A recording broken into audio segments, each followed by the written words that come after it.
Guys, sabi ni boss, ayusin daw natin magtrabaho. Sabihan mo si boss, trabaho niya ang ayusin. Tara, ayusin natin.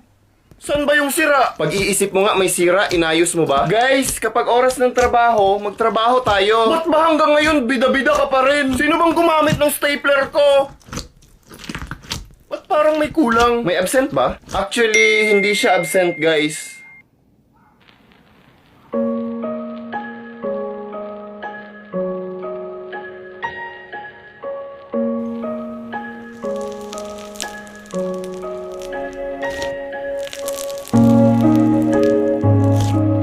Late lang siya, guys. Late!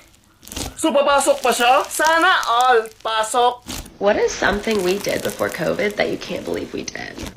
So, me and my girlfriend, kumain kami sa labas sa isang fancy romantic dinner. Tapos, napag-usapan namin yung future ng aming relationship. Then, bigla niyang na-mention na gusto niya daw ng space. So, ako bilang isang gentleman, ibibigay ko yun sa kanya. So, sinurprise ko siya habang tulog siya. Tinali ko siya sa isang rocket. Tapos yun, papuntang outer space. Feeling ko nag-e-enjoy siya dun kasi hanggang ngayon hindi pa siya nakabalik. Babe, balik ka na.